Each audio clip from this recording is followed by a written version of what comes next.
Hello students, welcome to our YouTube channel Chanakya सेशनरी। तो UP board में जो क्लास 10 के सिलेबस हैं इसमें chemical reaction and equation clear नहीं है तो आपके मार्क्स कभी भी 90। आप एक टाइम गैप बनाइए हर वीक हर मंथ के according. Hello students, welcome to our YouTube channel Chanakya सेशनरी। आज हम बात करेंगे आपके बोर्ड एग्ज़ाम से रिलेटेड। अब आपके पास जो बोर्ड एग्ज़ाम का समय अंतराल है वो बहुत कम होता जा रहा है। अगर हम सीबीएसई बोर्ड की बात करें तो इनका बोर्ड एग्ज़ाम की जो डेट आई है वो लगभग 15 फरवरी से स्टार्ट हो रहा है। अगर हम बात करें यूपी बोर्ड एग्जामिनेशन की तो इसकी भी डेट अब फिक्स होने ही वाली है। जहाँ तक अनुमानित ये बताया जा रहा है कि इनके बोर्ड एग्ज़ाम 15 मार्च के आसपास से स्टार्ट हो जाएंगे। तो बोर्ड एग्ज़ाम से रिलेटेड एक चीज़ हमें समझना है कि कम समय अंतराल में कैसे अधिक से अधिक स्कोर हम गेन करें। अगर हम बात करें क्लास 10th और क्लास 12th की तो बोर्ड एग्ज़ाम में क्लास 10th और क्लास 12th के सिलेबस में थोड़ा सा डिफरेंस होता है। भाई क्लास 10th में जब हम साइंस की बात करते हैं तो साइंस 3 सब्जेक्ट से रिलेट करता है, फिजिक्स, बायोलॉजी एंड केमिस्ट्री। अब फिजिक्स में बच्चा क्या हमें समझना होता है कि भाई फिजिक्स में कितने नंबर हम किस सब्जेक्ट से किस पोर्शन से गेन कर सकते हैं।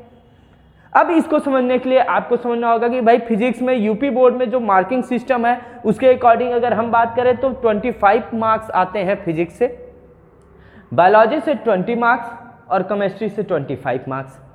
लेकिन अगर हम यही बात सीबीएसई के अकॉर्डिंग करें तो 30 मार्क्स फिजिक्स से होते हैं, 25 मार्क्स बायोलॉजी से, 25 मार्क्स केमिस्ट्री से। ओवरऑल अगर हम बात करें तो यूपी बोर्ड में जो क्लास 10 के सिलेबस हैं इसमें साइंस का पोर्शन 70 मार्क्स लेके आता है और सीबीएसई बोर्ड में 80 मार्क्स। और अगर हम यही क्लास 12 की बात करें तो क्लास 12 में केमिस्ट्री को 3 पार्ट्स में आपको समझना होता है, फिजिकल, ऑर्गेनिक एंड इनऑर्गेनिक। बच्चा फिजिकल में जो मार्किंग सिस्टम है वो ये बताता है कि भाई फिजिकल केमिस्ट्री में आपके 25 मार्क्स बोर्ड एग्जाम में आने हैं। ये चाहे सीबीएसई बोर्ड हो, चाहे यूपी बोर्ड हो, चाहे कोई भी स्टेट बोर्ड हो, इससे हमें मतलब नहीं होता। ऑर्गेनिक में अगर हम बात करते हैं तो 25 मार्क्स एंड इनऑर्गेनिक में 20 मार्क्स। तो ओवरऑल जो मार्किंग सिस्टम है क्लास 12 की वो 70 मार्क्स की होती है।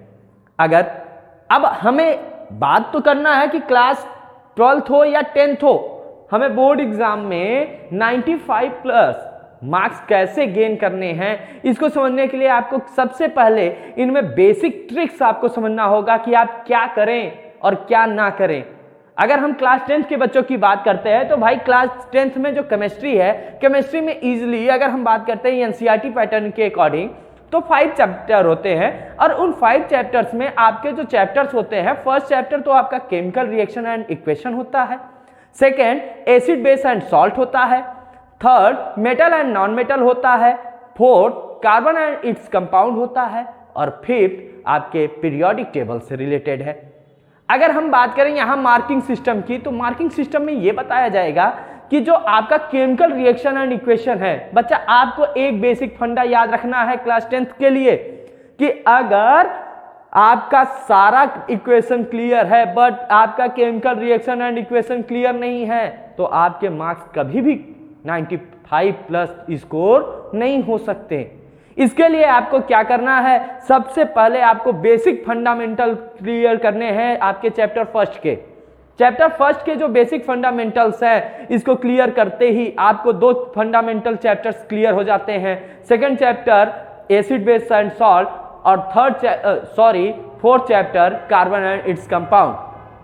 लेकिन आपको थर्ड चैप्टर और फिफ्थ चैप्टर इन सब में आपको कुछ चीजें कॉमन समझनी होती है कि भाई मेटल एंड नॉन मेटल और पीरियोडिक टेबल, इसमें थोड़ा सा डिफरेंस है but metal and non metal relate कर सकता है एसिड बेस एंड सॉल्ट से, कार्बन एंड इट्स कंपाउंड से, जबकि पीरियोडिक टेबल आपके पीरियोडिक फॉर्म की बात करता है जिसमें आपको सारी चीजें क्लियर रखनी होती है।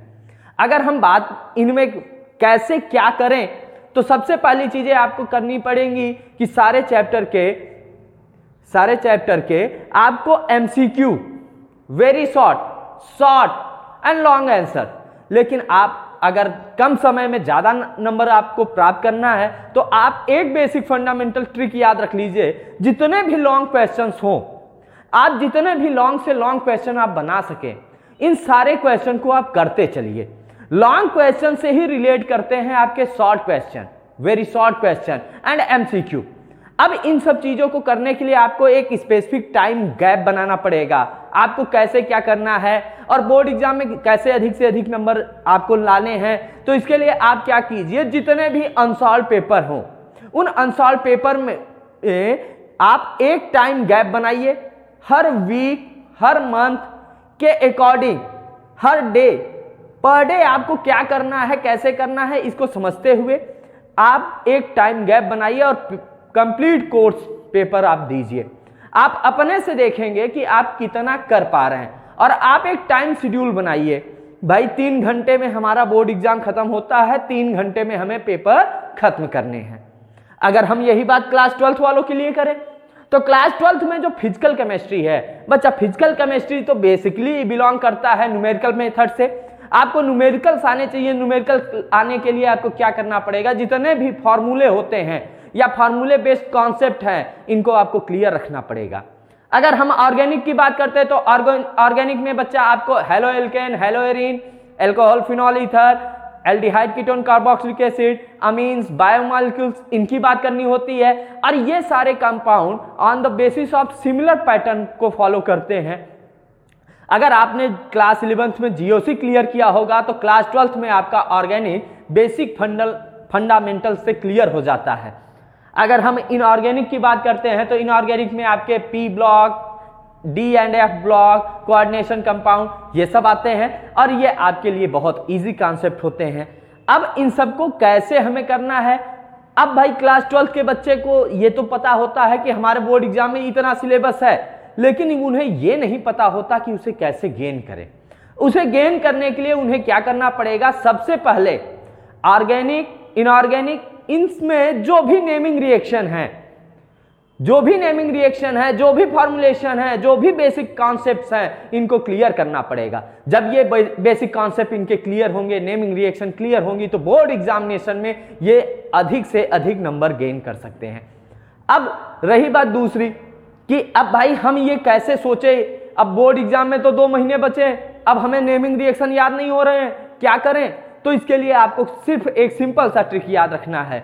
नेमिंग रिएक्शन को एक शॉर्ट फॉर्म में फ्लो चार्ट में बना लीजिए।